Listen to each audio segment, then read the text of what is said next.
Never let it be said that our creator does not have a sense of humor. Whoever our creator might be.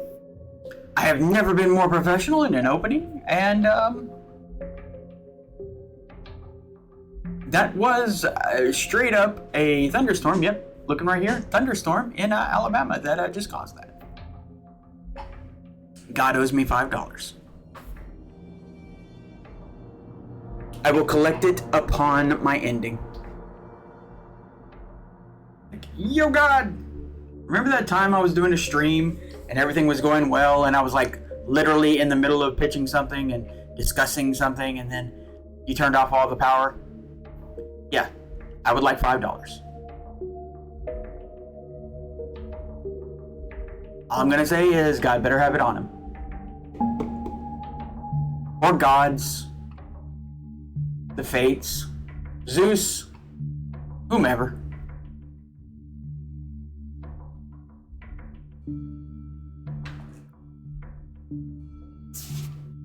Though if we're lucky, it'll be an isekai kind of situation, in which case, you know, I'll take it on waifu.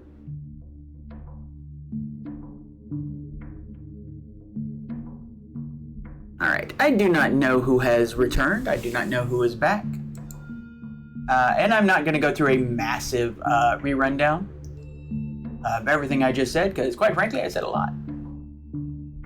A lot.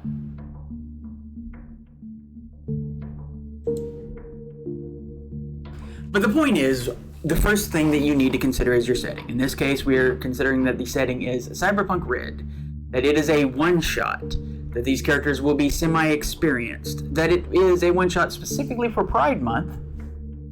So our character's identity and orientation will be important. It will be meaningful in this game. And we are at a bar, well, part bar, part arena, called The Diamond. This is the annual Queen of the Hill Battle Royale.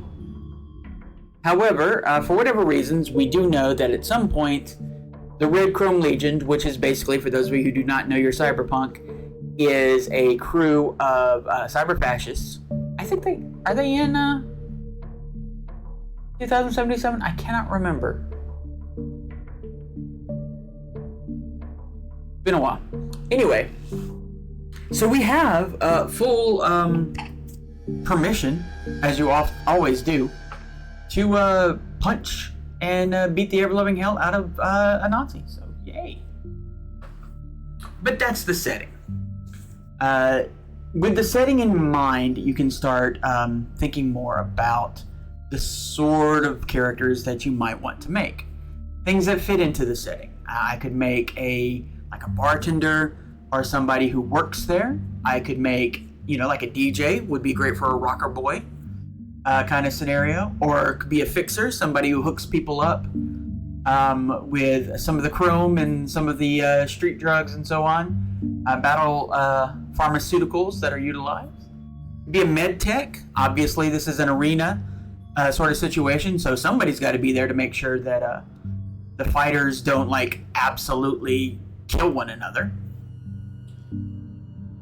Or I could be one of the fighters, one of the combatants. Given the fact that we know that this is going to be all about punching the ever-loving hell out of some cyber fascists, I am kind of angling toward the combat side of things. Now, in Cyberpunk Red, because it's a skill-based system, you can do that in a lot of ways. Some of the most lethal combatants I know in Cyberpunk games that I played in the past have been med techs. In this case, though, because I haven't played one in a while, I think solo is kind of speaking to me. But don't want to get ahead of myself, because there's another consideration before the setting, after the setting. Pop that on. This is the consideration of the tape. Let's make sure it did. Yeah, okay, good. This is the consideration of the table. When I'm talking about the table, I'm talking about the other players. Specifically, and a little bit of the DM as well. The DM might throw in a couple of 2 cents in there. One thing that is, in my mind, very important when making a character is finding your spotlight, but also finding out what everyone else's spotlight is. You don't want to be hogging their spotlight. You don't want to be getting in the way of the things that it is that they obviously want to do, unless you can support it, as opposed to, obfuscate or take it over. So this is a good time to find out what everyone else is interested in playing. Now, I happen to know only what one player is playing. The other players have not made their characters yet, but I do know that one of them is making a tech, which is very cool. And I've seen something about their character and sort of the vibes of their character, and that might be something I might want to reach out to in some manner when making my character. Again, this is for Pride Month. Orientation and identity are important. So, there may be something to do with relationships as well. And you might want to reach out and speak to a character and say, hey, would you like our characters to maybe get into some sort of, little thing, little something. And if so, what are your boundaries? What are you interested in? What are you not interested in? This is also a good time, and this is part of the setting and the table, to figure out and listen to what everybody's veils and lines are. And I believe the Dragon Pub Pub specifically has their own version of that, which is moving right along and anyway, or something of that nature.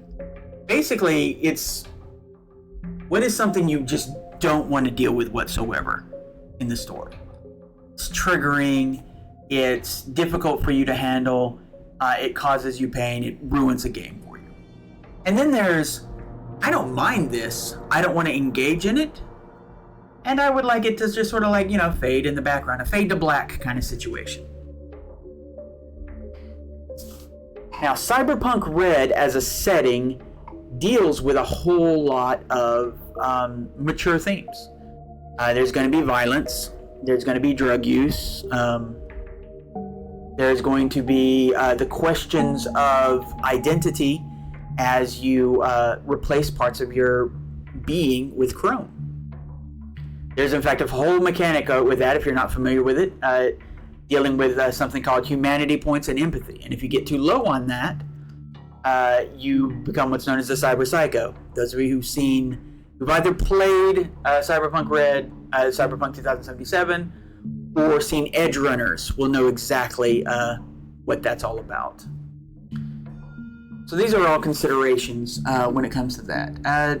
And yeah, there's also the fact that Cyberpunk Red is straight up a late capitalistic dystopia. What that means is that funds are not easy to come by. Most people are living on a food supplement known as kibble, which is exactly what it sounds like. Yum yum. Most people barely have money to scrape by. If you're lucky, you might have a cargo container that you live in that you basically turn into a miniature apartment. And specifically in Cyberpunk Red, unlike in Cyberpunk 2077, Cyberpunk Red happens in 2045. And it is about, maybe 20 years after a major event from Cyberpunk 2020, which is the war between Arasaka and Militech, which ended when somebody, I won't say who because spoilers, but when somebody nukes Arasaka Tower. You're dealing with kind of like the city rebuilding itself after that occurred, but a literal nuke went off in the middle of a massive district of, shopping corporations and business, basically. There's literally, if you look at the map in Cyberpunk Red, there's literally a massive hole in the center of it where this took place. So, there's a bit of a Wild West almost, or a frontier aspect of Cyberpunk Red. Something to keep in mind. The governmental agencies and so on, such as the Night City PD, they're less citywide and they're more district based, and they're a little closer to like a well-funded gang than an actual police department. The various municipals, the various little sections of the city are kind of run by their own little area. There are areas where, you know, the city's kind of taken itself, has reformed, like the Glen and Watson. And then there are areas that are just straight up combat zones, like the South City Combat Zone, what used to be Little Chinatown, and so on. And these areas are basically lawless, straight up. So, again, this all goes back to the lines and veils, which is to say that the setting can be rough. So it is very important that you keep in mind everyone's lines and veils. It's very important you keep in mind where their threshold is for how they want to engage with the material. As far as our considerations for the table, the main thing we know is we know a little bit about some of the lines and veils. Usually, if you're in a good group, which we are, they will post those so that everyone can get a look. A promotion, okay.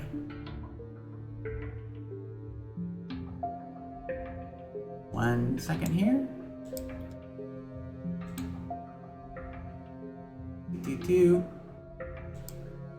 Because I've made yet another mistake. 1 second. Profile. Post this. Copy. I swear I didn't see a self-promotion section, but that is a bun for you. I'm blind.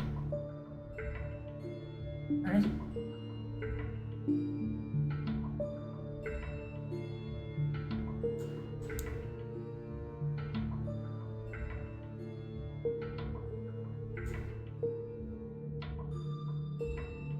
Oh, it's way up there. Okay.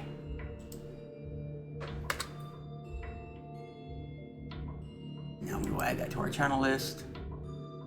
And apologize profusely for a mistake. Don't worry, this is all on a bun. This is nothing for you to worry about. This has nothing to do with character creation and everything to do with being on a Discord server and not knowing all the roles and trying not to screw up. Okay, so let's go back to this. Lines and veils. Let's see what everyone's lines and veils. We know that we don't have to worry about like character roles. One of the players is going to be making a tech. We don't know what the other characters are making. So we won't be making a tech, that's for sure. Someone already has that, and we do not want to steal their fire. We do not want to steal their spotlight. Luckily, when it comes to combat roles, specifically like specifically when it comes to things like solos and so on, there's a lot of different ways that people can go. Some people might go with guns, some people might go with this martial arts, some people might go with that martial arts, and so on. So there's a lot of extra freedom there. So when you're considering the table, it's less about, okay, they're making a tech, so I can't make a tech. You can. You just want to see what it is that their focus is on. I have a tech in one game, and her focus is on chrome and combat drugs. Somebody else's focus might be on, you know, big guns and rocket launchers and so on. So it's not about there can only be so many techs, there can only be so many med techs. It's about what is the other player's fantasy, what is it that they're trying to do, and not stepping on their toes. Or even better, supporting what they're doing and, you know, lifting them into the spotlight. This is what I like to do, both as a player and a DM. Okay, so we have considered the table. I've had a quick look over at the lines and veils. I don't think anything hits me specifically. And I will notice I don't see anybody has said anything about clowns. That's interesting. Putting that in the back of my mind. So let's go to the next step. We know how not to step on anybody's toes. We know how not to, we know what the setting is like. We've got a few ideas floating around in our heads. But now that we're not thinking about the table, we're going to go to something that is very specific to the way I build characters. This is going to be probably the most controversial of all the steps, because a lot of other people will tell you that the next step would be, thinking about your background, thinking about your personality and all of that. I have found, for me personally, it can be difficult to do that when you don't have a foundation to build it on in the first place. And something to always remember about TTRPGs, yes, they are amazing vehicles for role-playing. They're amazing vehicles for storytelling. They're amazing ways to explore character arcs and the world. But they're also games. So what that means is something very important, at least to me, the mechanic. When I am making a character, I look, especially for a system that I have made multiple characters for in the past, I look for a mechanic, some aspect of the rules, some aspect of the game that interests me, something that will carry me throughout playing the game. So if my story's not being highlighted, if I'm not in the spotlight at the moment, if the DM is focusing on someone else, what is the thing that my character is going to be doing? Now, a mechanic does not necessarily mean a combat mechanic. A mechanic can be, okay, I'm going to focus really, really hard on my tech, and I'm going to be all about inventions. I've read the invention rules. I think they're super cool. I'm going to make a mad inventor.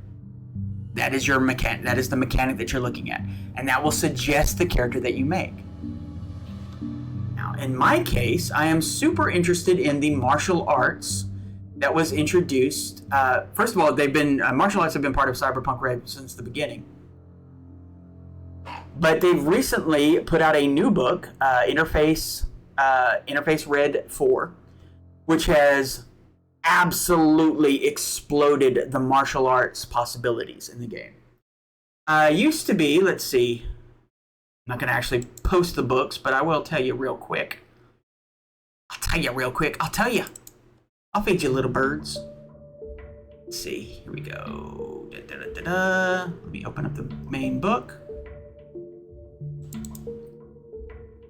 So originally, martial arts in the game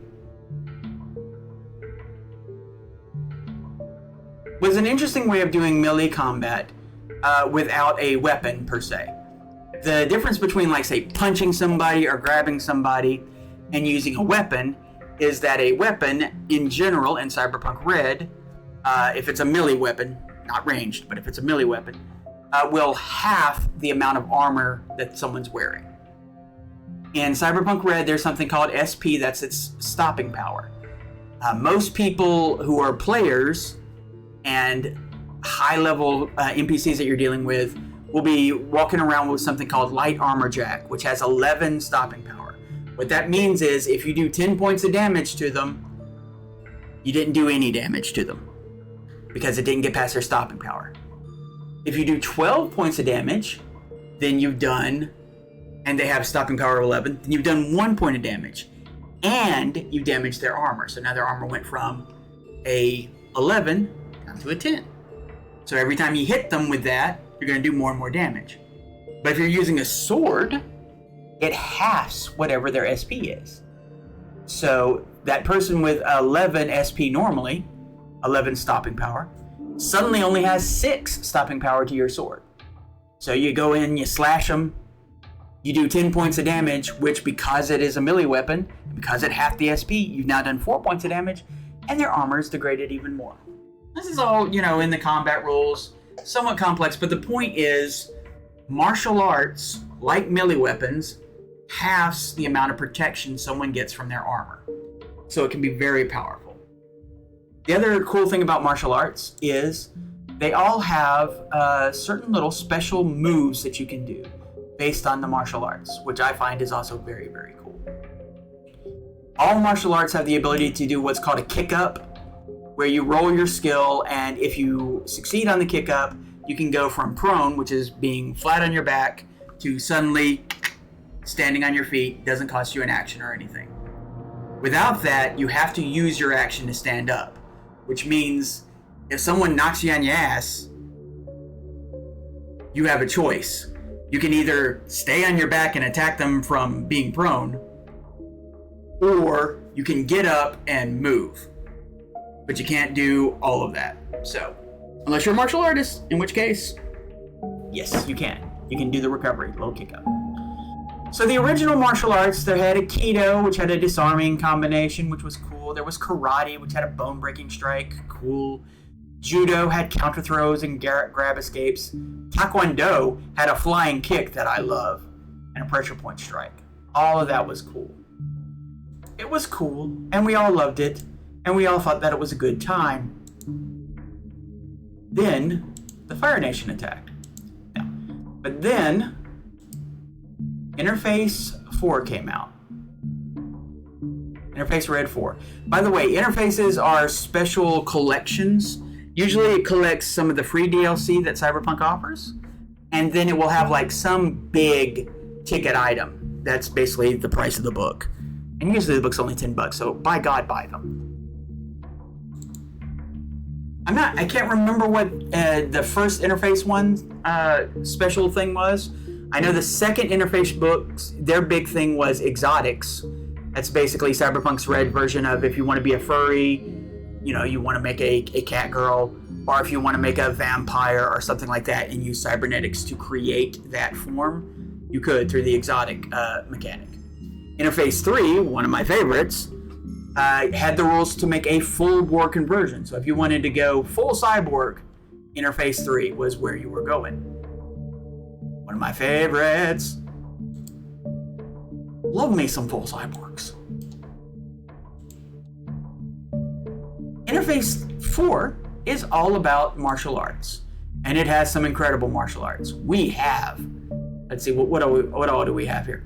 We got the Arasaka special tech. We got Arnis, a martial arts from the Philippines. Yes, with a focus on weapons. I am probably going to be mispronouncing these. I apologize, as I do. We've got boxing, which has, punch combinations. Capoeira. I'm probably mispronouncing that, and that is something that I know I've heard before, which was a martial arts developed by Brazilian slaves. It's a flowing form that resembles a dance. Super cool. We got Chao Li Fut, a Chinese martial arts, all about great speed and versatility. And if I'm, again, mispronouncing, please forgive me. We got Drunken Fist. Oh my God. You can set free your inner Jackie Chan. Just don't set free the transphobic side. Set free all the other stuff, the cool stuff, like stumbling about the battlefield and not being able to be hit because they have no idea where you're going because you don't know where you're going. We got Gun Fu. Did you like Equilibrium? Do you love John Wick? Would you like to use your guns as part of your martial arts? Gun Fu is for you. We got Jiu-Jitsu, Japanese martial arts, yields to the force of its opponents. Jiu-Jitsu is really cool because most martial arts use your body to determine how much damage you do. Jiu-Jitsu lets you use your opponent's body to determine how much damage you do.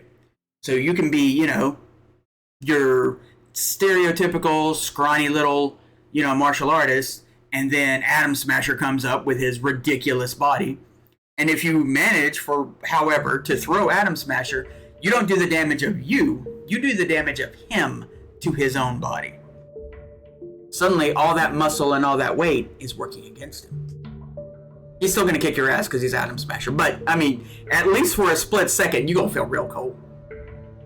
We have Kendo, the modern Japanese way of the sword, a martial arts with a lineage tracing back to the age of the samurai. Kendo allows you to cut bullets from the air. Somebody's going to shoot at you with a gun. If you want to be able to block it with your katana, this is the martial arts you want to pick up. It also, amazingly enough, allows you to block explosions. Now, based on the reading of this, what it says is if you use the cut the bullet ability, not only do you block it, but it doesn't do any damage. So my guess is when it comes to bullets, yes, you're slicing them in half. When it comes, or knocking them off. When it comes to explosions, you're probably hitting them away from the target area entirely so that they misfire and don't explode at all. That's Kendo. We got Krav Maga, which again, probably mispronouncing it, an Israeli martial arts combining techniques from Aikido, boxing, judo, karate, and wrestling.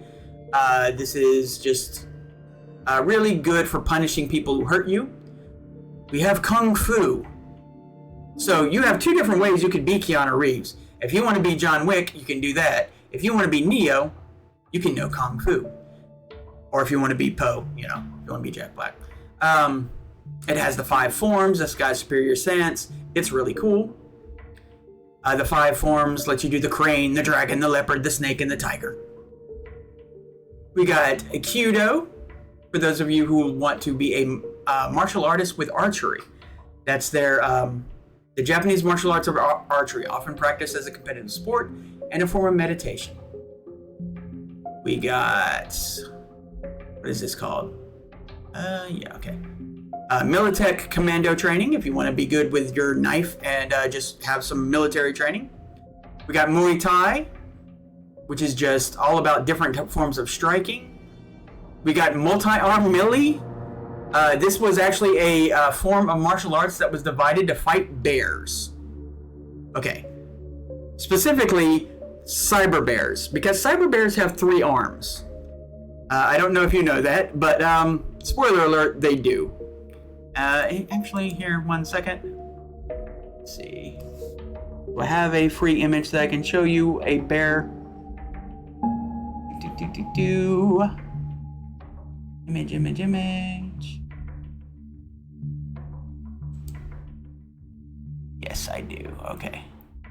1 second. I'm going to show you what bears are in Cyberpunk Red, just because I think it's super cool. And we have some time. Downloads. Where are you? So the Geek Squad, which are part of a campaign that I run, came up against this guy. This. Oh, too big.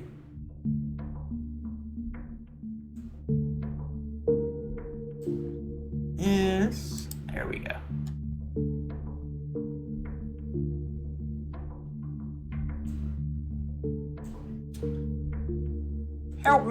Help me, Jesus.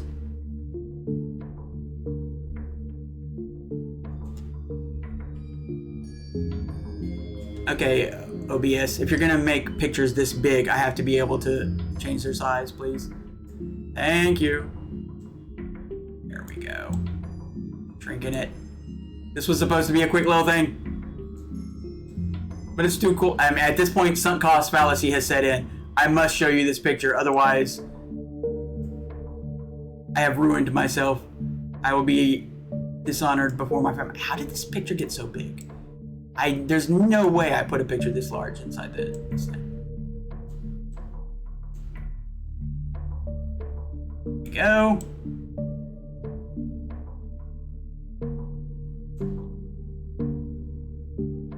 Oh, I see. It's one of those things. Okay.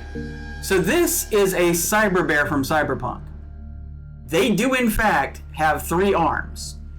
And because of the cybernetics that they have to enhance themselves, they know a martial arts. These are bears that not only have 3 arms, cybernetic enhancements, they also know Kung Fu. They know a very specific Kung Fu, specific to the bears.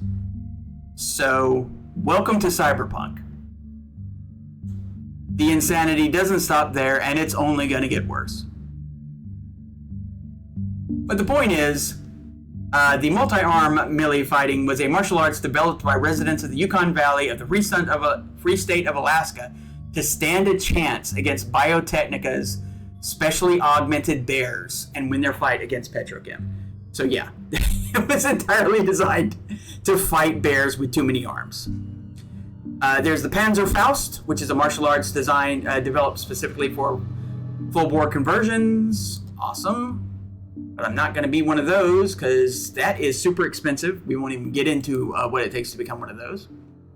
Silat, which again I'm probably mispronouncing. I bet you that T is silent or something like that. A natural fusion of many indigenous martial arts from Southeast Asia. We got the SO system. This is the direct successor of Command Sambo, the martial arts previously taught to the Red Army.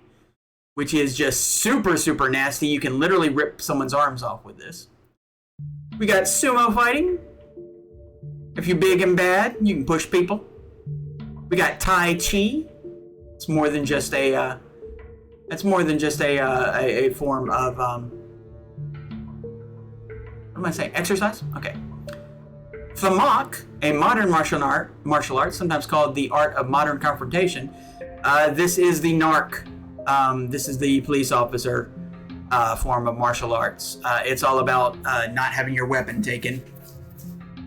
We got Thrash Sambo, recently developed martial arts fusion of Command Sambo and Thrash Boxing, a dance-inspired fighting style born in the nightclubs of Eastern Europe in 2020. That's just cool information. And then finally, we got wrestling.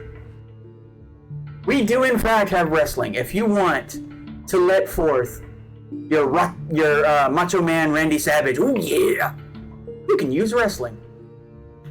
Wrestling allows you to do all sorts of things with your grab. If someone grabs you, you can do a reversal, and suddenly they didn't grab you, you grabbed them.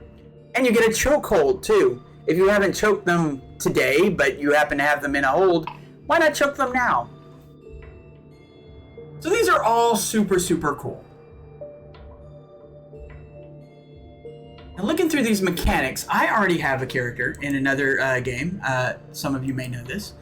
I have a character named Copperhead. Copperhead knows so many martial arts. She knows like 6 different martial arts. And she weaves them all together effortlessly to be just the stunning badass that she is. I don't have that type of time, and I don't have that type of experience. So I gotta pick one of these martial arts. And I want to pick a martial arts that Copperhead doesn't touch. Copperhead is a in-your-face, fists and kicks kind of fighter.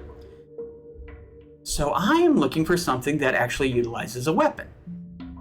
I could go with the Japanese archery. I could go with one of the Militech Commandos. They have a nice little knife fighting thing here. But I'm not gonna lie. The idea of cutting a bullet out of the sky is too cool to ignore. Even better, let's read up on this just real quick. Cut the bullet. You need a melee weapon skill 6 or higher. You must be aware of your attacker while wielding a melee weapon. And it's melee, whatever. You are being shot with a ranged weapon using its standard single-shot firing mode, or have been included in the intended blast radius of a ranged explosive weapon. So when you do this, whenever you fulfill this requirement, you can use your martial arts special move resolution against your opponent's attack check. If you succeed, the attack does no damage, which is why I think that the explosion doesn't explode.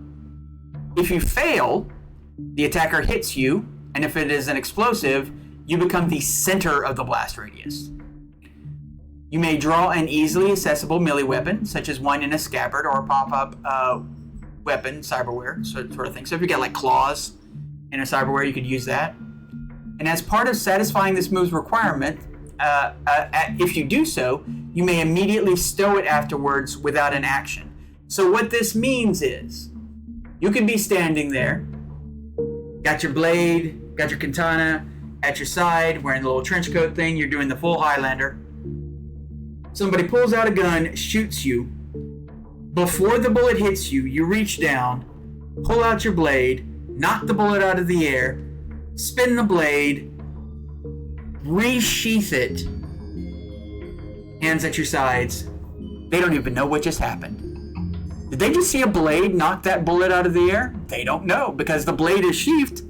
It's not in your hands anymore. Holy crap. Well, what about 3 guys? What if 4 guys and they've all got guns? Well, as it turns out, it looks like there's no limit.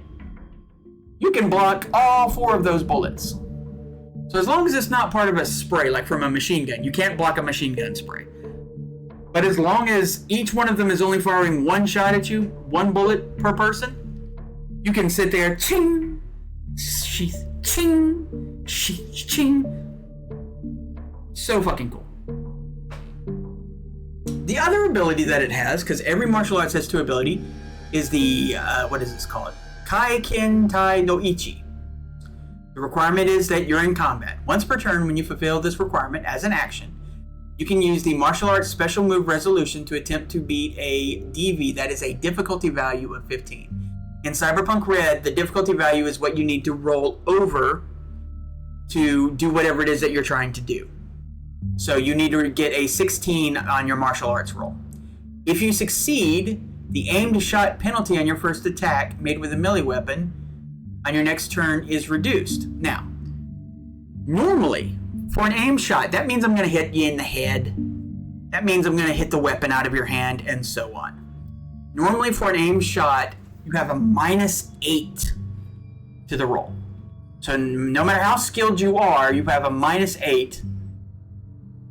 So unless you're really, really good, or they really, really suck, chances are, or unless you like catch them by surprise, chances are you're not going to hit. You can get a cyber eye, which gives you a targeting cyber eye, which will give you a +1 to that. So just, -7. You can get a special scope, which I believe also gives you, I think they stack, which gives you a -6. But you're still probably not going to make it. Unless, like, you stealth up against them, in which case, yeah, maybe. But with Kendo, looking at this, with Kendo, the aim shot penalty on your first attack made with a melee weapon on your next turn is reduced to -2. Not -8, -2. So if you got a targeting eye to give you an extra +1 to that roll, you only have a -1 to hit somebody in the head. This is important for two reasons. One, in Cyberpunk, if you hit someone in the head, it does double damage. That's nice. The other thing is, it's Cyberpunk. People want to look cool. So do you know what a lot of people don't do? A lot of people don't wear helmets. They just walk around with their head absolutely unprotected. So you're going to do double damage probably to a soft target. The chances of you decapitating someone is really, really high with this move. So cool. I know I'm geeking out a little bit over here, but if you're not geeking out about your character, you need to start thinking about a different character. You should be excited for your character. Moreover, when you describe your character to your DM, you want your DM or your GM, your game master, your storyteller, you want them to be excited for your character. The more they're interested in the character, usually because they can see your excitement, the more, first of all, you're both going to have fun, and second of all, the more you can get away with. So, I know I want to do Kendo. I know I want to take some heads. However, looking at the mechanic again, I can't help but notice what it says. It doesn't say sword. It doesn't say katana. It doesn't say blade. It says melee weapon. So you can use Kendo with any melee weapon. Well, there are all kinds of really cool katanas in the game I could go with. I could be super basic and go with a baseball bat. Hello, Culture Nerd. But recently a book came out for the, what is it called? The Cutie Hello book? Let me see. Our Telerism book. This is a free DLC, by the way. Cyberpunk, our Telesorian? Our Telesorian puts out a lot of free downloadable content. And one of the free downloadable contents that they recently put out, new weapons and gear, where is it? Spinning wheels must have wood chippers. Was called the 12 Days of Cutiemas. Because there is a special corporation called Hello Cutie. It's a Sanro corporation. And they create really adorable ways of mass destruction. There's all kinds of cute stuff in here. There's a gun that you need to pet like a kitty. There's a monopaw that you can use that basically turns you into just the most ridiculous cat girl. You can get sparkle eyes if you want to go for that anime look and blind people with the shimmer of your eyes. But they made something very specific, something I'm super interested in. And it is called, make sure I get to it properly. Here we go. The Hello Cutie Hyper Hammer. Everyone loves a giant hammer, especially when it contains a sliding, ultra-dense core to add an extra helping of kinetic energy oomph to each and every impact. The Hyper Hammer doesn't actually purr, but does come in 4 unique designs, including allowing collectors to choose their favorite breed: Bengal, Egyptian Mouse, Sphinx, or to beat down bads with. The Hyper Hammer is a 2-handed, very heavy melee weapon that does not have SP like a traditional melee weapon. That will be a problem. However, if wielded by a user with body 9 or higher, the weapon deals 1d6 additional damage, so 5d6 instead of 4d6. Just so you know, in Cyberpunk Red, weapons tend to do, if it's a light weapon, it's a d6. If it's a medium weapon, it's 2d6, 2 6-sided dice. If it's a heavy weapon, it does 3d6.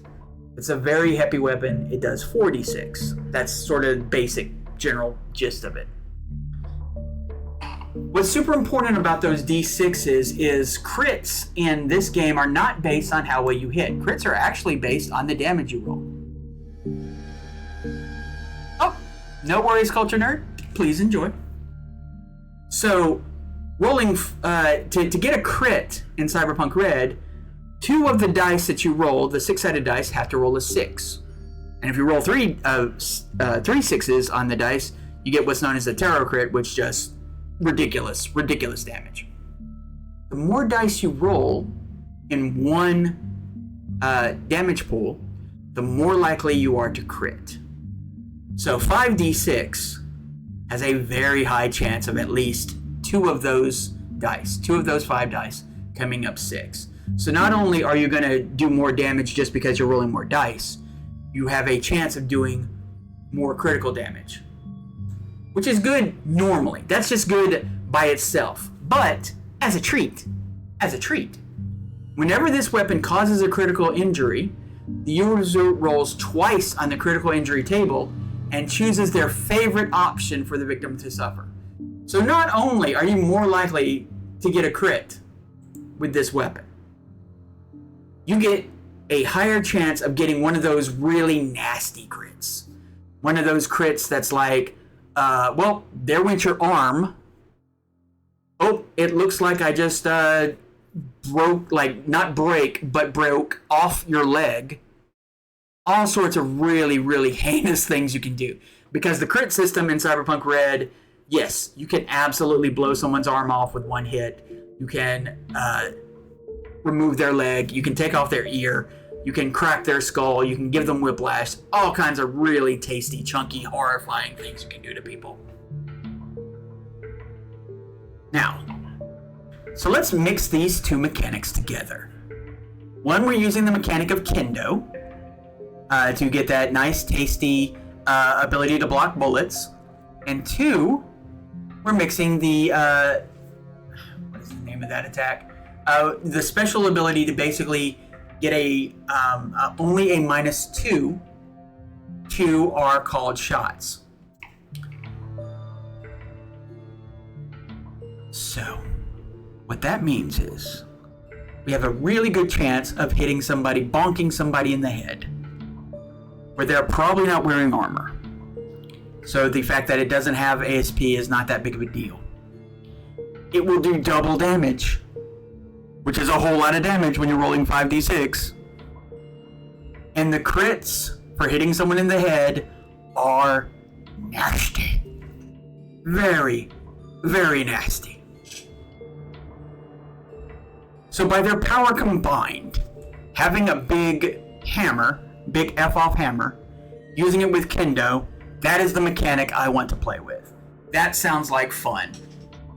That sounds like something that I could have a lot of just juicy combat with, and also look a little ridiculous, because also remember, I'm going to be blocking bullets with this hammer, which means I'm going to be using the hammer to hit bullets like I was hitting out baseballs with a bat.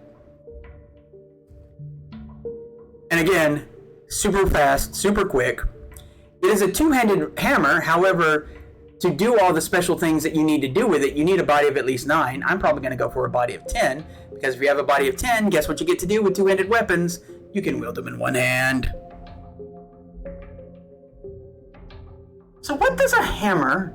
Now this is where it starts when you're making your character. This is where the mechanics can lead you to all of those tasty personality details and backgrounds. Because what does a hammer say to you? What's the first thing you think about when you think about somebody swinging a hammer to take out an opponent? I don't know about you, but this is what it says to me.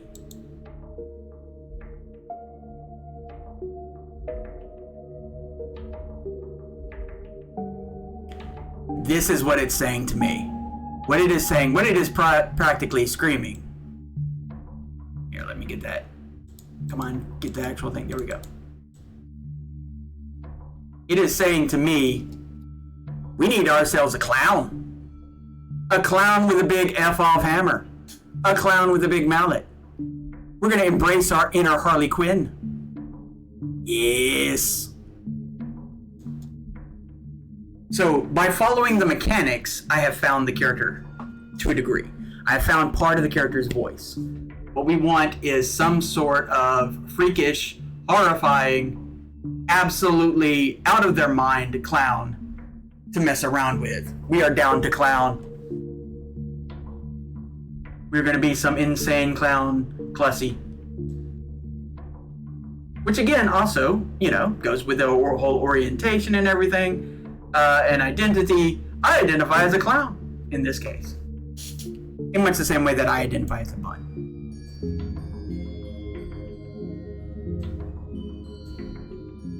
And by that I mean largely non-binary, and NB, if you will. Here, let me move this out of the way. You can get the full effect of this clown. Okay. So that is the mechanic. We're going to have a big hammer. We're going to swing it around. We want to be a clown. Are there clowns in Cyberpunk Red? Well, yes, there are. They're called the Bozos. And they are some of the most terrifying gang members in the entire lore. They're terrifying. They're funny. They like to pull pranks, but their pranks are lethal. These are murder clowns. These are not your happy-go-lucky clowns. These are straight up some twisted mofos. There's a couple of problems with that.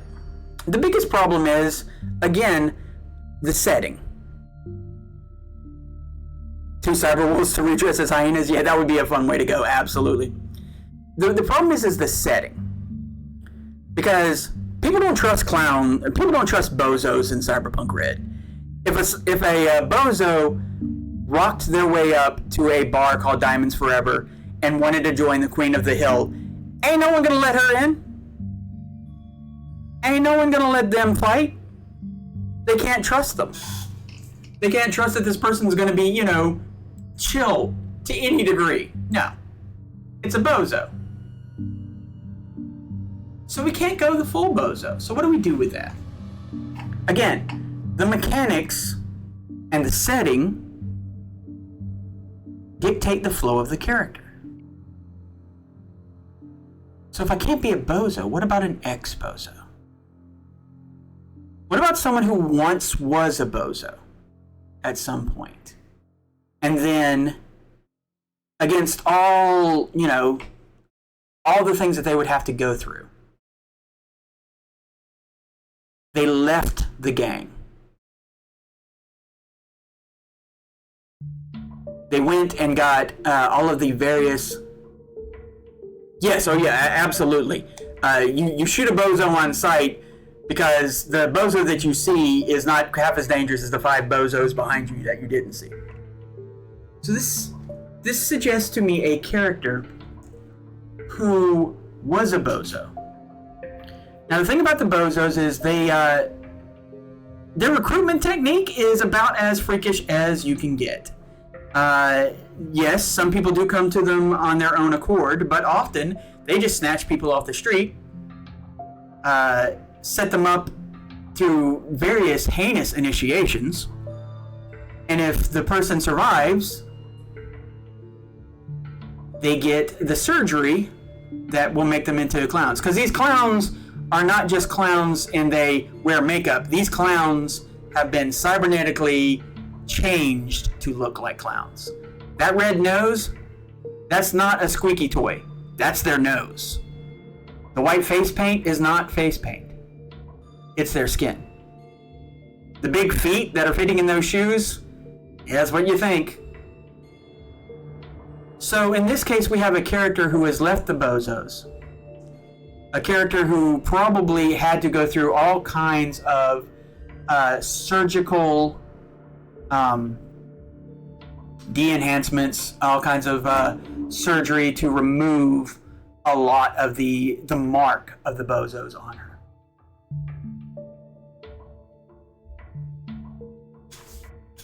And that makes for an interesting character. This is a character who obviously, she probably hates the bozos, first and foremost. And she's not a happy clown. She's not a, let's have some fun, kids kind of clown. This is more the sad clown. Practically a mime at this point.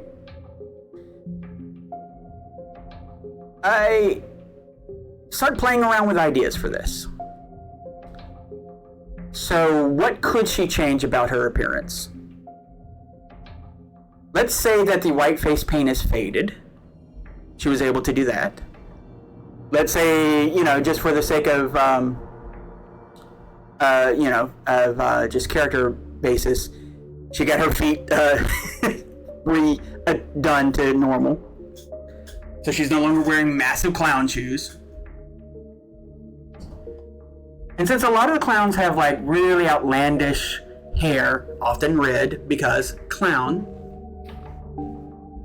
let's give her black hair. Stringy hair. Because, and for those of you who color your hair a lot, going through multiple different chemicals and all that will mess with your hair a little bit. So the more I'm thinking about this character, she's sort of like a clown by way of, and here I'm going to quote one of my favorite movies, because obviously you're going to want, when you're making a character, you're going to steal some influences from here and there. I'm thinking The Crow almost. So I'm thinking a character, ex-clown, sad clown, clown gone goth, exactly. Give her a nice jacket, like a little trench coat kind of deal. She's got black stringy hair. Much of it is over her face because she doesn't, want it to be seen, the makeup that is still on her face. So what are we going to do with the nose? The nose is a question. That red nose is too big of a target. Anyone who sees a red nose on someone is going to immediately assume that she's still a bozo. It means they're immediately probably going to shoot her on sight. No, she's gonna go that Crow look. So we're black and white. We're almost a mime level here, but we got to figure out what to do about the nose. Now we could just have the nose removed. That would be horrifying. Walking around without a nose. That's not. Actually, I don't want to say that. I've known people who didn't have noses. That's not horrifying.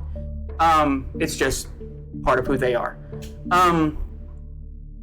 But I don't want to necessarily go that route because, one, it might trigger some people, body horror. Two,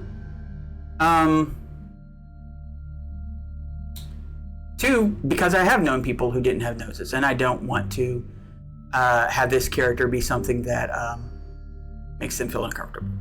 That's always important. And the other thing is it does kind of give a certain motif. So instead, she does have the red nose, except her nose is black. How about iridescent black and reflective? So you see your reflection inside of her iridescent black nose. That's kind of cool. That's a cool look. And then when you make a character, you always want to toss in a couple of little other asides, little things that make them stand out. How about a character that maybe the bozos put something into her voice. They surgically altered her voice so that it was nice and squeaky. practically a helium-like voice. So she sounds like she's always on helium. Now, she doesn't want to do that. She doesn't want people to hear her voice. She probably hates her voice. And that is something I can relate to, because God knows I hate my voice. So I'm going to say that she wasn't able to get that fixed. And she does have the squeaky voice, so she doesn't talk much. I'm going to say she probably carries an agent around with her or a tablet and will type things out on it and show it to people. And then if she absolutely has to, then yes, she will speak. So she's not mute, she's just embarrassed by her voice. So now we got this character who has a sad clown motif, a goth clown, an iridescent black nose, which I think is kind of cool, carrying around a big ol' F-off hammer that she uses with kendo. We have ourselves a character. We know what the character looks like. We know what the character sort of feels like. We know where her perspective is. Her perspective comes from a place of someone who has been tortured, who has been asked to do terrible things, but also a survivor. Somebody who straight up said, no, I am not going to just let these people win. I'm not going to let them rewrite who I was. I'm not going to let them strip away all of my empathy. I'm going to re-own myself, which I think is always a awesome theme to put in a Pride Month character. And that's how the mechanic can suggest the character. The mechanic, the setting, the table, all of these things can feed into it. I didn't come up with a character beforehand and then look for mechanics that fit. I let the mechanics lead me to the character. Because sometimes if you try to go it the other way around, you won't find the mechanics. And you'll be looking, it's like, okay, well, this doesn't really fit my idea of the character. This doesn't fit the idea of the character. This doesn't fit, and that's close, but no. But if you go the other way around and let the mechanics spark your imagination, you don't have to worry about whether or not you can find them, because they were part of the build from the beginning. So now we've done that. Now we've done the mechanics. I'm going to take this clown off for the second. Go back to my cyber self, because quite frankly, this clown takes up way too much space. I love it. It takes up a whole lot of real estate. Okay. Move myself down. Put that back where it was. We're no longer dealing with the mechanics. We are now finally, for those of you who have never made a character in Cyberpunk Red, we are finally gonna use the book. We know what it is that we want. We know the sort of stats we're gonna look for. We know the sort of skills we're gonna look for. It's all already been established. All we have to do is figure out how to put those into numerical order in the Cyberpunk fashion. I will be right back while I get something to drink, and we will go through that. So, BRB. For those of you with a Cyberpunk book, now would be a good time to pull it out. Whip it out!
Culture Nerd will be the first to tell you that the sound of that squeaky chair means I'm back.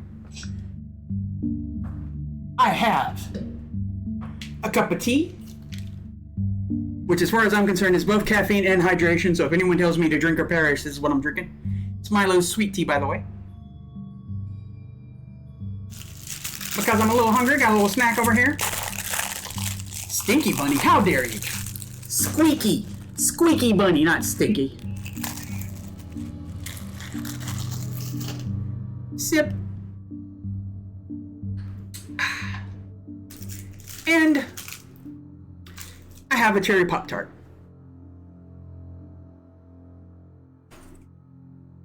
You should always snack.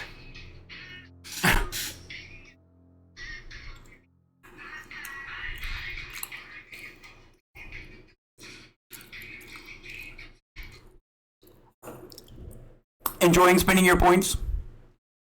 All right. I have to thank Lucid Gesture for all of those. But yes, whenever you're playing, whenever you're gaming, snack. I, like Brennan Mulligan, believe that snacking is important to gaming.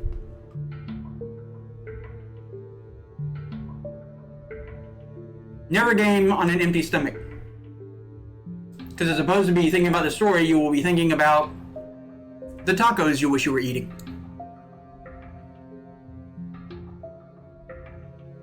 Alright, so we are going straight to the book. Or the actual character creation. We already know what kind of character we want to make. So let's see. We don't have to read all the background or anything like that because we already covered that in the setting.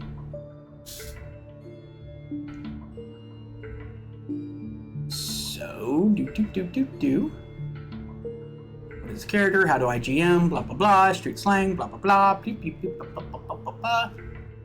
Attitude is everything, of course.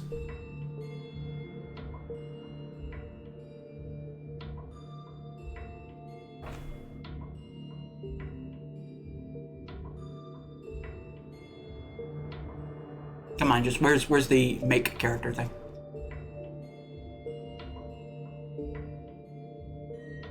Okay. So the first thing it looks like that they want us to pick is a role. Now, this would be difficult if we hadn't already sort of messed around with the mechanic. And it would also be difficult if we had not checked with the other players. So that is where, again, what was that? Check the table, which was step 2. So we know one of the other players is playing a tech, and we've already decided where the mechanic that we're going to be indulging in or focusing on is going to be a weapon. So combat. So here are the various roles in Cyberpunk Red. There are rocker boys, rock and roll rebels, use performance, art, and rhetoric to fight authority. Which are basically Johnny Silverhand. We got netrunners, cybernetic master hackers of the post-net world and brain-burning secret stealers. We got techs, renegade mechanics and super tech inventors, the people who make the dark future run. We got med techs, unsanctioned street doctors and cyberware medics, patching up meat and metal alike. We got medias, reporters, media stars, and social influencers, risking it all for the truth or glory. We got executives, corporate power brokers, and business raiders fighting to restore the rule of the megacorps. We got lawmen, maximum law enforcers patrolling the mean streets and barbarian warrior highways beyond. Though I also use that for if anyone wants to play, if I'm running a game, if anyone wants to play a gang member, hey, I want to be part of the, the Philharmonic Vampire, If they want to make a character like that, then I let them make a lawman, and as opposed to them calling a bunch of other police officers, they call more members of their gang. We got fixers, deal makers, organizers, and information brokers on the post-war midnight markets of the street. We got nomads, transport exports, ultimate road warriors, pirates, and smugglers who keep the world connected. There's one I haven't said yet. Solos. Assassins, bodyguards, killers, and soldiers for hires in a lawless new world. I don't know about you, but when I think a badass martial artist, clown or not, I think a solo. So that's what we're going to go with.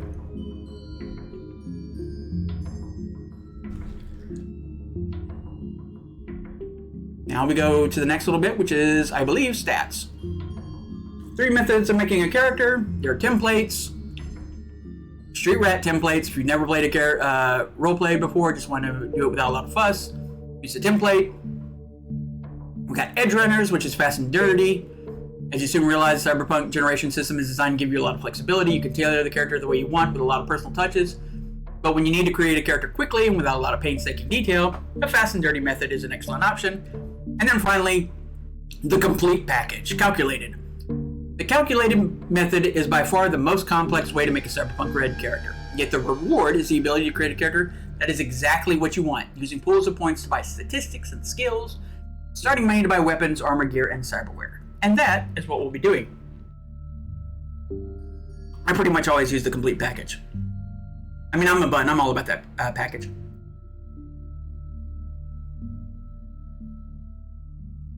So they have a nice little chart here, which we're going to run through. Number 1, pick a role. And our role is solo.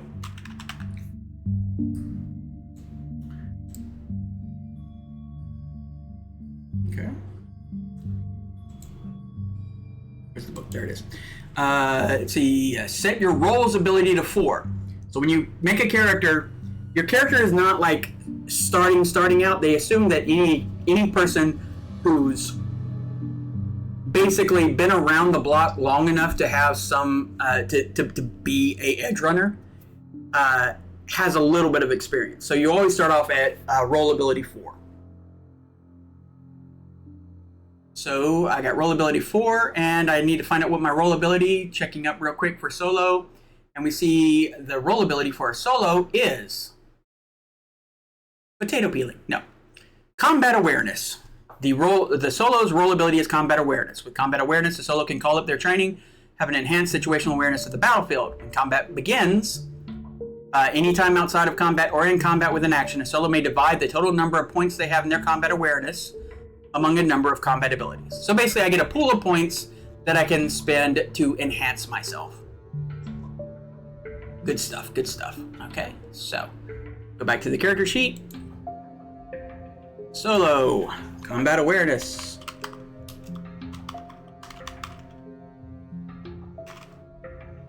And the rank is 4.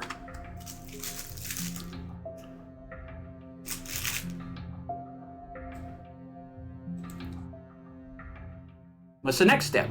Run your life path. Okay. 1 second.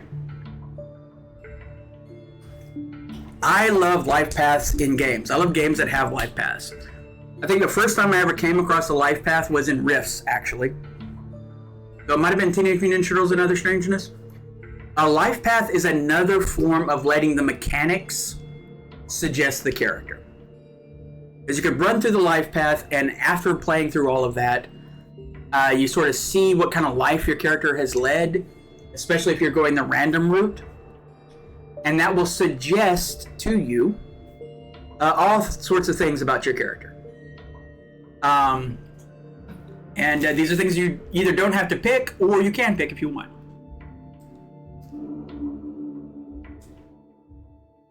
Now, normally, I'll tell you quite frankly, I would skip a lot of this because I kind of already know the character and I don't need much of this extra information.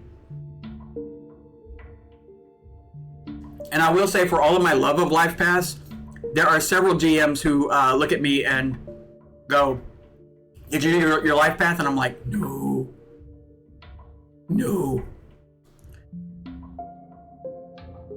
It's not me that needs the oil. It's the chair that needs the oil. How dare. But for instructional purposes, we are going to go through a life path just real quick. So, Cyberpunk life path. Tales from the Streets. So first you roll either, let's see, Cyberpunk is a multicultural and multinational world. You can either learn to deal with all kinds of people from all over a fractured and chaotic world, or you die the first time you look side-eye at the wrong person. Where you come from determines your native language. In red, we assume everyone speaks street slang. That pidgin that has evolved to be used by almost everyone in the dark future. But you probably also have another primary tongue you learned at your mother's knee. After rolling to determine your general cultural region, choose one of the language from the list associated to your cultural region. You begin with 4 points in that language skill. Alright, so I have a roll 1d10 or choose one for my general cultural region and languages you might know. Nothing about the character that we have built suggests a specific cultural region, so we're going to let the dice decide. Dice roller. Pull one of these up real quick.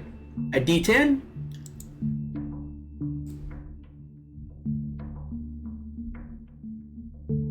And we got a 7. Okay, wait a minute. How do I... Okay, that's how. Alright. What is a 7 in the book? 7. South Asian. Okay, languages you might know. Bengali, Dari, English, Hindi, Nepali, Tanasi, Tamar, Urdu. Okay. I, being who I am, which along with being a bun, is not a South Asian. I do not know anything about the culture. I do not know anything specifically about the language or anything like that. So I'm not going to front and pretend. However, this does take place in the US. And despite what certain individuals, especially these days, will tell you, we are a melting pot of multiple cultures, multiple heritages, and so on. So, I'm going to go that route that just says, yes, that is part of my background, and I probably have like a little bit of stuff going on from there. But for the most part, I know English. I'm one of those terrible people. All I know is English. So, street slang, if I remember correctly, let's see where it says. Why did I pull out 2 pages?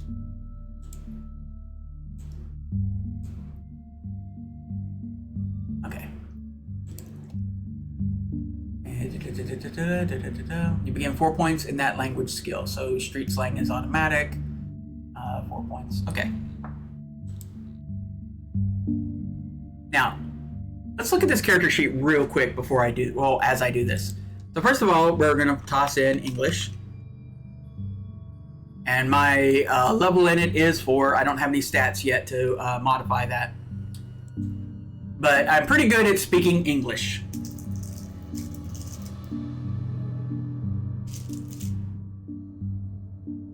Notice, however, that this right here, these skills, some of these skills are in bold. What that means is that you start out having to spend some of your skill points on each of these because these are basic skills that everyone has some level in. And that level is 2. So, go to your character sheet real quick and pop in a 2 everywhere. Now, you can always add more than 2, but you must have at least 2 in each of these. We're going to go ahead and do that. Da da da da da da. Anything else? Here. Alright. So my street slang is 2, my English is 4.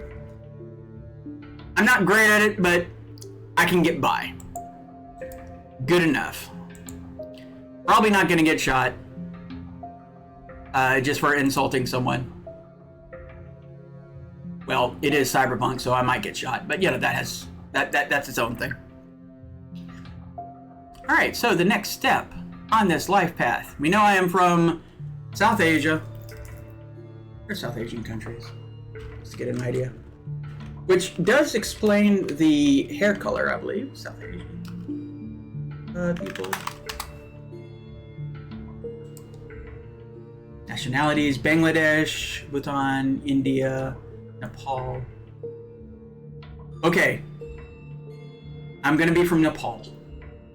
The reason why I'm gonna be from Nepal is because one of my favorite movies of all time is it's The Golden Child. And the bit where it's like, Viva Nepal! I don't know why, but Viva Nepal! I'm from Nepal. Well, my family's from Nepal. Because again, I don't know enough about the culture, and I'm not going to front it. I don't want to cause any harm because of my ignorance. But I do know that probably my grandmother was from Nepal. Your personality. This is what you were like as a person. This is the next one. Are you the kind of character that stands away from the pack, aloof and calculating? A party animal who loves to get messed up? Or the stable and competent professional who always has a plan? Now there's a D10 and a roll here. We're going to go through them real quick. You can be shy and secretive, rebellious, antisocial and violent, arrogant, proud and aloof, moody, rash and headstrong, picky, fussy and nervous, stable and serious, silly and fluff-headed, sneaky and deceptive, intellectual and detached, or friendly and outgoing. Now, a few of these could work, and a few of these will not work. So I'm going to roll, and if I get one that will not work, we'll roll again.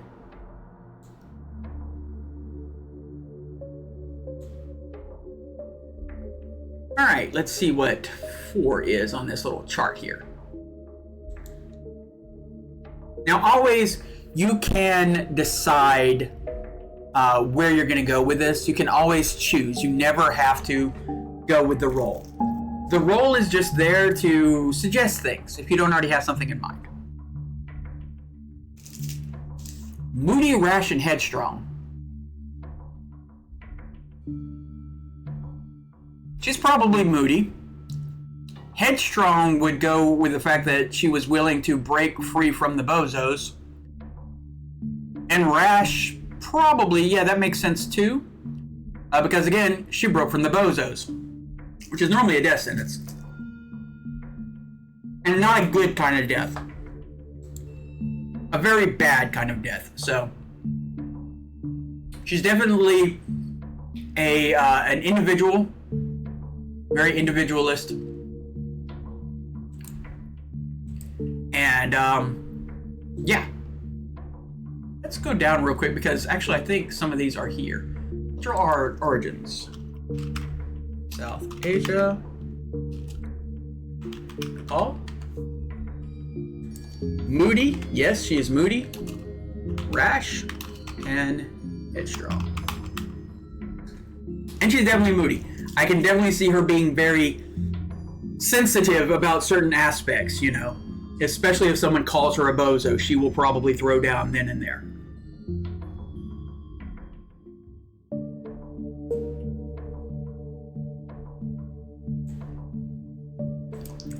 What did you call me, motherfucker? I should not do the voice. Especially because she wouldn't want to do the voice. See, I have a reason. Alright, let's see. Let's get back to it. We've got the character. We got the personality. What is the other option? By the way, if you're wondering what this music in the background is, you can look down. I have it attributed, including the license agreement and all of that, to make sure that everybody knows that I have permission and I have done what it is I'm supposed to do to be able to use it in streaming services.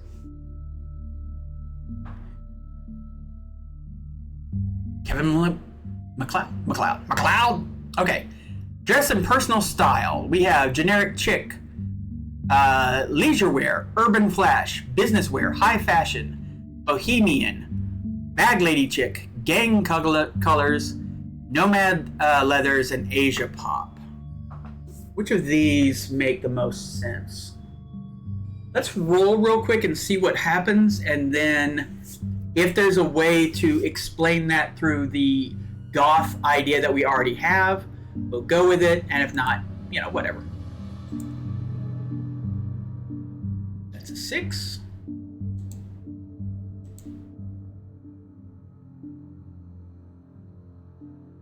Cyberpunk Red 6. Bohemian. Folksy, retro, free-spirited. No. That is some come on Eileen kind of yeah, she's not folksy. She's definitely not folksy. So she's not safety dance or anything like that. Let's re-roll one more time. Ooh, a 9. What is that? Nomad Leathers, Western Rugged Tribal. She does have the big coat, but still, Nomad doesn't go with it either. So we're going to just ignore all of this. We're actually going to put her in Bag Lady Chic, or whatever. Homeless, ragged, vagrant. Because while she does have she's got a big coat, but I assume it's like kind of natty and ratty and all of that. She doesn't have a whole lot of stuff that isn't directly related to what she does as a combatant. She doesn't want to stand out, first and foremost. And she just, because she's, in my mind, when I think sad clown, I think the tramp type clown, which if you're familiar with the various clowns, you know, there's all kinds of images of that. So she has kind of the tramp sort of look. It's just with a gothic kind of thing. So it's like the tramp if they were an extra in The Crow, or hung out behind but has never gone into a Hot Topic.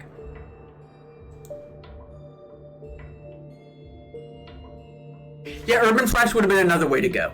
Absolutely. But I want this character to be a little bit more of a, I hate to put it this way, but a little bit more of a sad sack, or appears to be a sad sack, so that people underestimate her. Because again, she's rash, and she's headstrong, and she's moody. So she's kind of looking for a fight.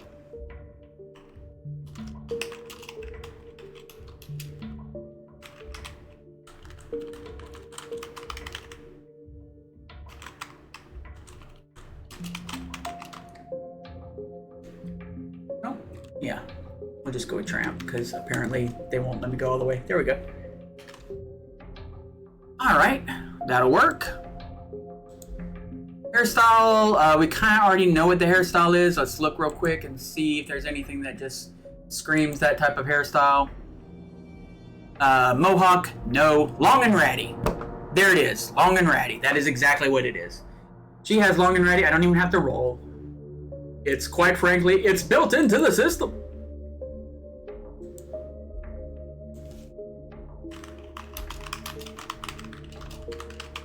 And it's black. Okay.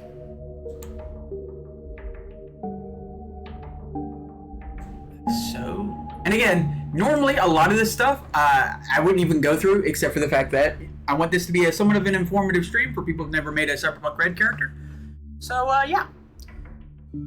We have a affectation you are never without, such as tattoos, mirror shades, ritual scars, spiked gloves, nose rings, tongue or other piercing, strange fingernail implants, spiked boots or heels, fingerless gloves, strange contacts. None of these really sing to me, other than the fact, obviously, she's got her skin is still pale. There's still some makeup lines, specifically, she's got it repainted to black. But I am going to put the nose, because I think the nose is definitely something people would... it's the thing that stands out, because otherwise, okay, she's sort of a tramp. This person's watched The Crow way too many times. And I have. I watched The Crow, the original Crow with Brandon Lee, at least 50 times. One of my favorite movies. Does my whole vibe not say that? I think it should. But the thing that stands out, is that here? Is there a place to put that? I think it's under fashion, probably. Which we can also put right here.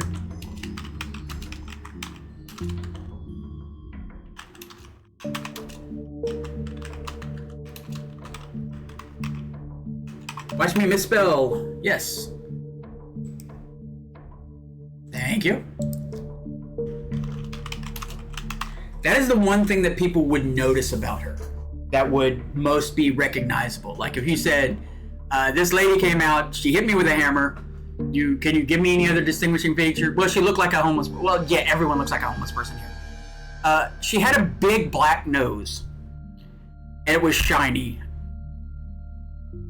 I think that would definitely be something that they would be like, oh, okay, all right, yeah. Let me write that down. Person is complaining, did not offer me a bribe, will not check in on it. Welcome to the NCPD. Okay, Tales from the Streets. Your motivations and relationships. Roll 1d10 or choose one for each comment. What do you value most? Our options are money. Not likely. Honor. Perhaps. Your word. Maybe. Honesty. Knowledge. No. Vengeance. Ooh, that's... Love. Power. Family and friendship. We're going with vengeance. She obviously wants vengeance. She wants to kill she wants to beat the ever-loving hell out of every bozo she sees and anyone who looks at her funny. Specifically if they look at her funny. Bozo joke. But yes. So, what do you value most? Vengeance. Will I misspell vengeance? Yes, I will.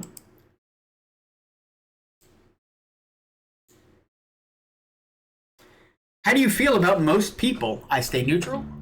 I stay neutral. I like almost everyone. I hate almost everyone. People are tools. Use them for your own goods and then discard them. Every person is a valuable individual. People are supposed to be destroyed if they cross me. People are untrustworthy. Don't depend on anyone. Wipe them all out and let the cockroaches take over. And people are wonderful. This is another thing where the setting is kind of going to make sense. So while I am going to roll, it can't be too antisocial because, again, she is part of this bar. She does go there. And she's not getting kicked out because, you know, she pulled a full-on troll or anything like that. Where is my dice roller? There it is. Okay. You know what? Sometimes you stay neutral. And she does. She will stay neutral until they give her reason to snap. So basically, every person has their own opportunity to either be a good person or a bad person, and as long as they don't get on her nerves, hey, get back up there. Here we go. Yes. It's very Criminal Minds, absolutely. There's definitely a look of unsolved mysteries to this, I'm afraid. Well, not afraid, but it's there.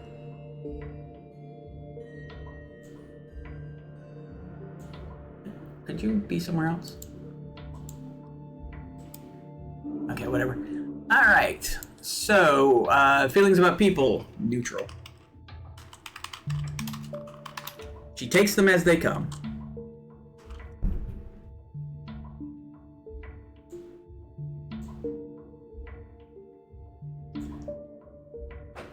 But yeah, I did want something somewhat neutral as far as the music was concerned. Something that didn't insist upon itself.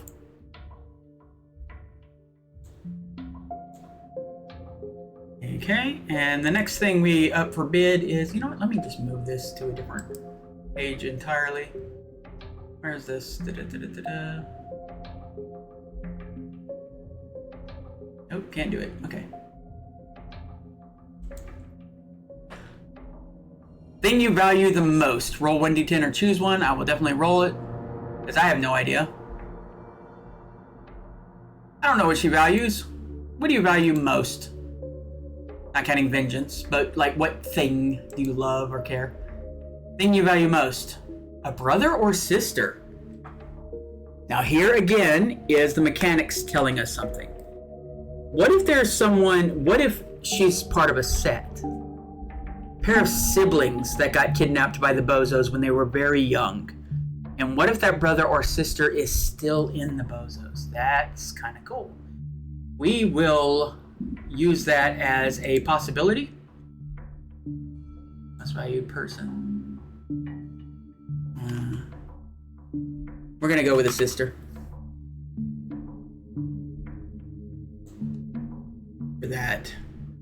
Most valuable possession that you own. Let's roll a d10 again. See, again, this is why I love life paths. They will tell you things about your character you didn't even know. I got an 8. What's an 8? A piece of jewelry. Oh my god. Is this somebody who has one of those necklaces that like has like a heart that's like half a heart? And then her sister has the other heart? Oh, it's a little cheesy, but it fits. I'm gonna go with it. Yep. This is a one-shot. Nothing wrong with it.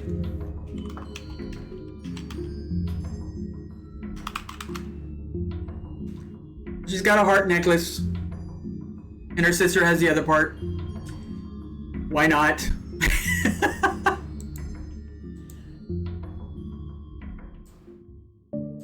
Please don't judge me. I like things that come together. I like things that you feel it. You're like, yes, these two things together work. So, the next part on this life path, you know what? We're gonna start. So that we're not just doing this the whole time. I'm just gonna roll a bunch of these real quick and not even like write them in. Your background. Choose your family origin. Roll the dice. I got a 3. What was that background? The background really does not matter to the way the character is because she got kidnapped from it anyway. Corporate technicians, middle class with comfortable con-apps at Beerville's suburbia. Oh my god, she was kidnapped from 1950 suburbia. Oh, that's so sad. She had to leave it to Beaver lifestyle, and then the clowns came. It was a birthday clown. It had to have been a birthday clown, which means her sister is her twin sister. They were both having a birthday. The clown came in, wrecked their lives, and kidnapped the kids. Oh, what a horrifying little story. I love it. Your environment, childhood environment. I'm gonna roll a d10.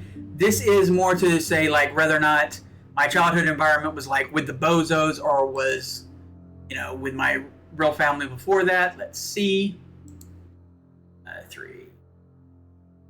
Okay, that doesn't say one way or the other. I'm gonna say her childhood environment was with her family. Let's not make this too creepy. Let's not make this something that will, again, interfere with the table. We don't want people going. I really don't like, the age in which they were taken. So she was older when they were taken. It was like, let's say it was their 18th birthday, kind of thing. Like it was a big moment. They had both gotten accepted into a tech school, and we're going to be moving on with the family legacy. So for the most part, she grew up in a nice, happy home. The family crisis. We kind of know what it is, but let's roll just to see what it says. Family crisis, roll a 2. Yeah, you'll notice in the life path, everyone has a family crisis. Like there's nobody. Cyberpunk Red is not a great place for good things to happen. There are very few happy endings. In fact, almost none in Cyberpunk Red. The family crisis. Your family lost everything through bad management. Now, I'm going to say that basically, we'll say that their father, who was working as a technician, was really busting his butt to make ends meet and all of that, to make sure that his 2 daughters got into the best possible college. They had the grades. They just didn't quite have the finance for the best. Like they could have gone to a slightly less affluent school, but he wanted them to be the best. And because of that, maybe he did some gambling, maybe he took out some loans, or maybe he took a job as an actual tech. Whatever the case is, he made somebody mad, and that mad person sent the bozos after them.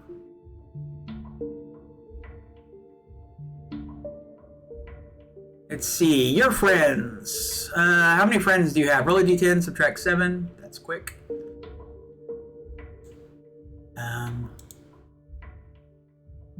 Yeah, she has no friends. I rolled a 3 minus 7. She has -4 friends. No friends. Your enemies. See how many enemies she has. Other than, the obvious.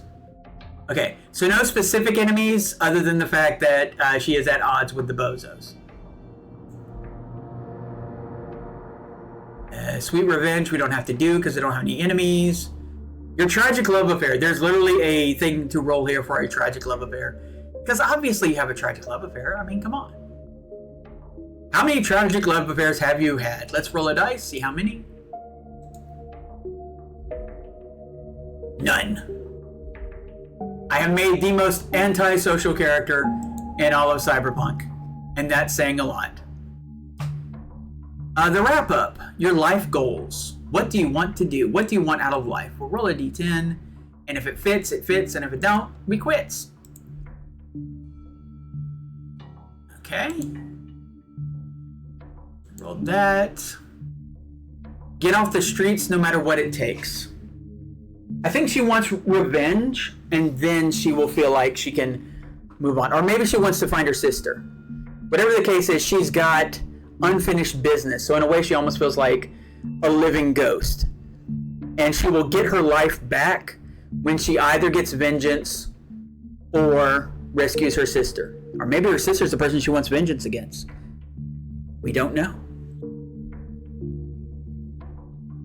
Okay, so that is her life path, and we have a lovely little background all cooked up. It did not take us any time. We didn't have to think about it or anything like that, but if we wanted to, we could have picked things.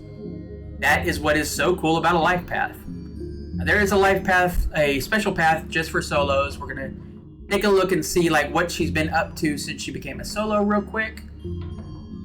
Again, we're not going to spend a lot of time on this one. Tick. Netrunner. Solo. What kind of solo are you? What is she made most of her money doing as a solo goes? Let's see, that's a 4.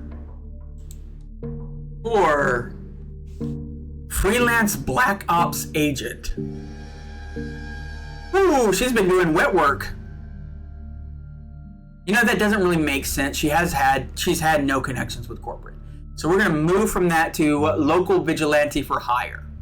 She is someone that if a gang is threatening your bodega, if your apartment complex has somebody who's moved in and they think that they're a serial killer or something like that, you find her and she makes your problem disappear. What's your moral compass like? Oh, that's a good one. Roll. Again, if it makes sense, it makes sense. If not, no. Moral compass. Ruthless and profit-centered, you will work for anyone, take any money, take any job for the money. No, I don't think, again, that does not fit her character, because otherwise, why not just stick with the bozos? No, she will go 1 up. She's willing to bend the rules and the law to get the job done. Specifically, she goes based on her core of morals. So,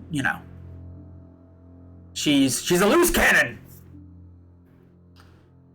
Who's gunning for you? I'm not even going to roll that. We're just going to say it's the bozos. What's your operational territory? Do we want to do the territory of a... Well, it's wherever that she's in right now, so I'm just going to say territory of a particular fixer or contact. She wanders in areas where the bozos might be, which includes a couple of the combat zones, but specifically, I believe it's the University District. Because the bozos, much like the Philharmonic Vampires, sort of came out of that prank culture, art, Novae art society kind of thing. They just took their pranks in very different directions. One was like, haha, that's silly, isn't that fun? Did you see what we did? That's amazing. And the other was like, ha-ha! Got your face? No, seriously, I have your face.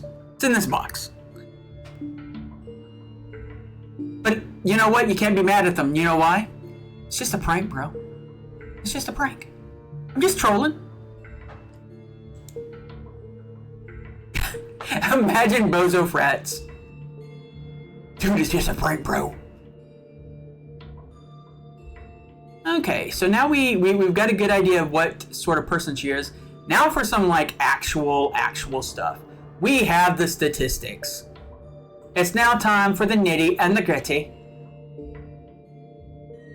So, stats in Cyberpunk go from 2 to 8.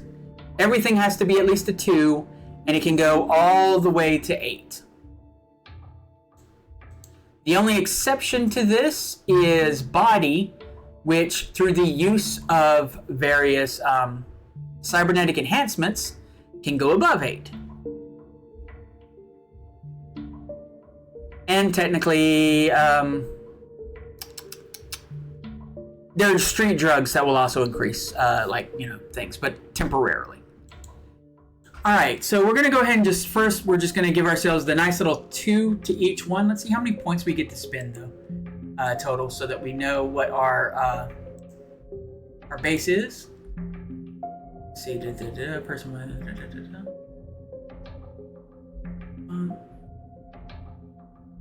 Started stat block. No, I don't want that. I don't want that. No templates. We're doing the complete package.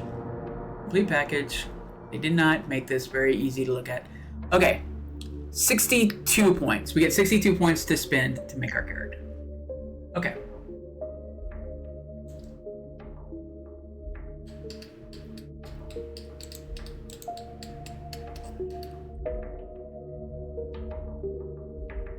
Yes. If you mention bozos to this character.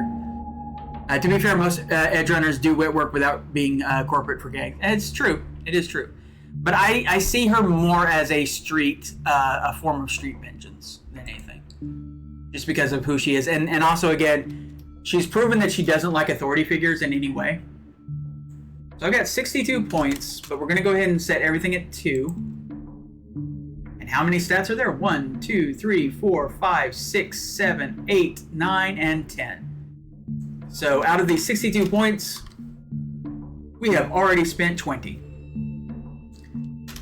And yes, I am about to go through each stat, tell you what they do as I sort of ballpark where I want it, and then we will move.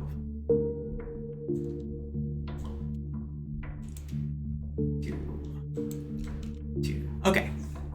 So the first stat is intelligence. Now, obviously intelligence is pretty much kind of what you think it is. It is your knowledge-based skills more than anything.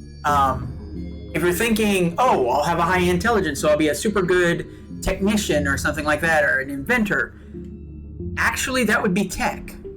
Int has more to do with specific areas that you can be trained in, education, and so on. It's more like whether or not you go to a technical school or like a graduate program. And if we look, we can find out by just seeing this number this initials right here. We can see what skills are enhanced by what stats. All the education skills are enhanced by int. Accounting, animal handling, bureaucracy, business, composition, criminology, cryptography, deduction, basic education, gambling, languages, library search, local expert, which I believe you get 4 in to begin with. We're going to go ahead and just do that.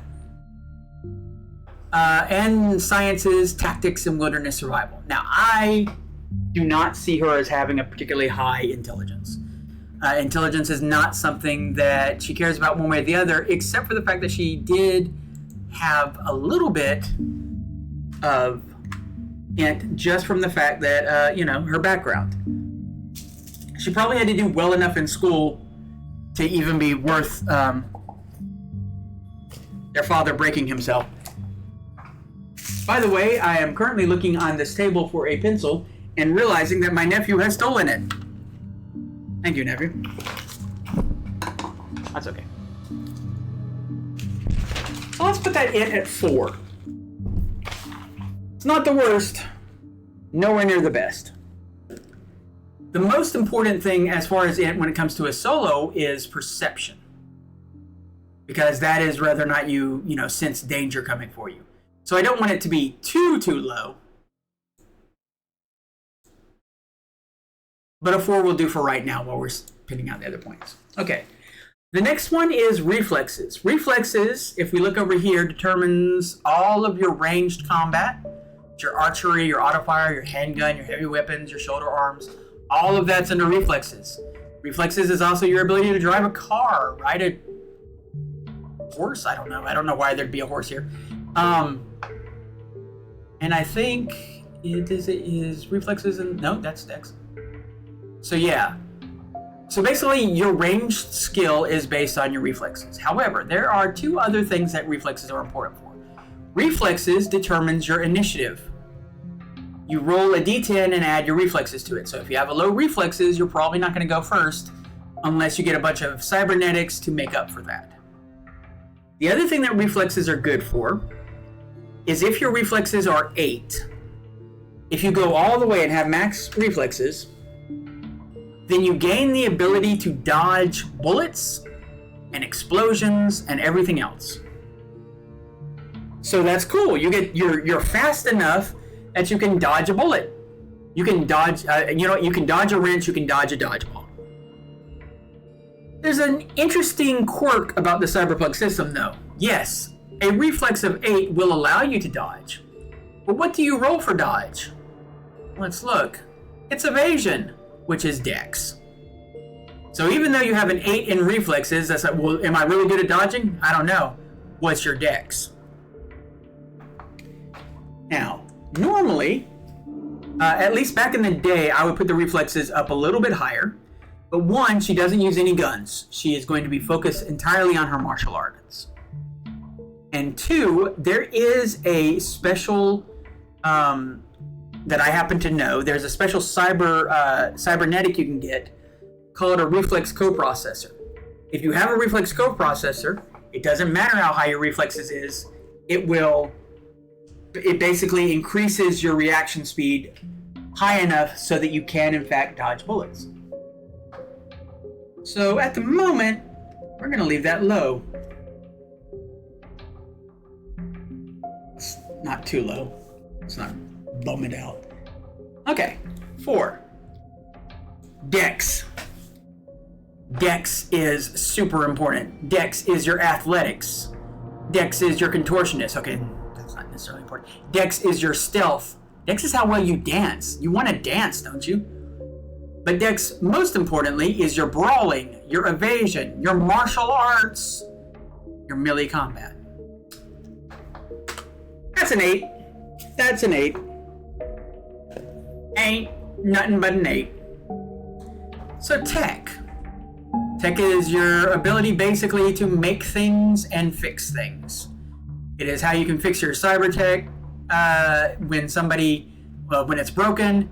It's how you can fix your arm when it's broken. It's how you can fix your cyber arm when it's broken. And so on. You can see all these over here. Air vehicle tech, basic tech, cyber tech, demolitions is off tech.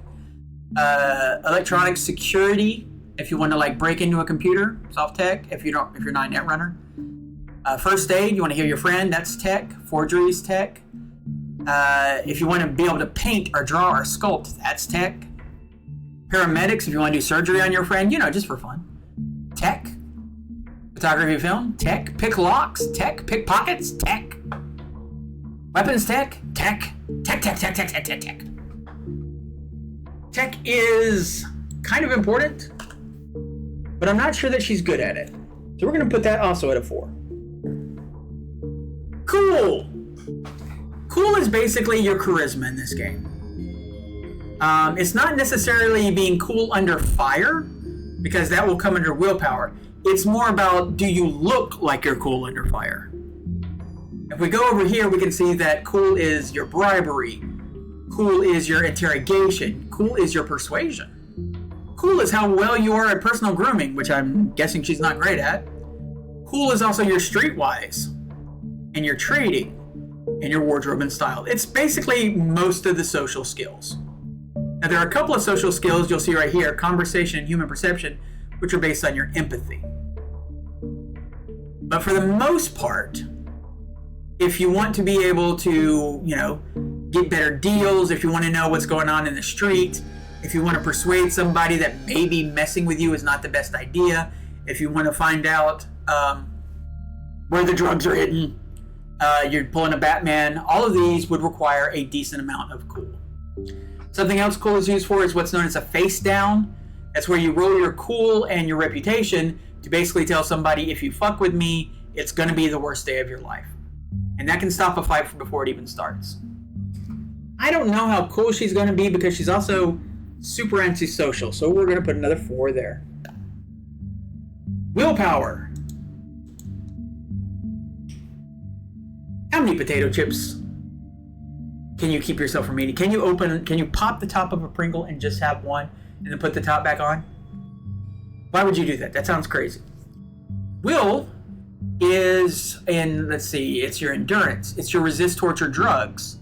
It's your concentration. Not more importantly, but also importantly, willpower has a effect on how many hit points you have. It's basically your ability to, maybe your body's broken, but you're not falling. You're not going down. Fuck these people. I think she has a very high will. I think will is one of the things because again, she's headstrong. She's rash. She's gonna do it. Luck. Luck is another interesting one. Luck does not affect any skill checks. Sometimes your DM may call for a luck check just, on a whim, because they have something that your luck might apply to, like whether or not the guy was there when you happen to be there, and so on. But more importantly, luck is actually a resource that you can spend. It creates a pool of points that throughout a session you can spend to add to your rolls. So say you tried to attack somebody, you missed, but you have a luck of 6. You say, I'm going to spend 3 of my luck to try and hit them. Okay, let's take that back a bit. Say you really want to hit somebody. You could say, I'm going to spend 3 of my luck to make sure I hit this guy. What if you miss? Well, then you can spend luck retroactively, but then it costs 2 per 1. So in that case, if you wanted to get those 3 points, because 3 points would get you a hit, you'd need to spend 6. Which is all a way of saying that this is a pool of points, and we're going to put it at 4 at the moment. Move. It's exactly what it sounds like. It is how far you can move. In this game, your move is basically, if I remember correctly, every move is like 2 yards or 2 meters worth of movement in one particular turn. So at 2, you can basically move 4 yards, 4 meters, or if you're using a map with a grid, a basic grid, you can move 2 boxes. Super simple. If you want to do a special kind of move, like say you want to jump, or you want to climb, or something of that nature, it's half move. Now, in combat, especially if you're going to be a melee combat person, you don't have a gun, you're going to have to get to that guy. That guy's over there, you're over here, he's got a gun. The only way you're going to survive this is if you can jet across the screen. So yep, she got to move. Body. This is when I tell you some interesting things about Cyberpunk again. Yes, never dump move. Never dump move. This is where I tell you some interesting things. So body is not used for any particular role.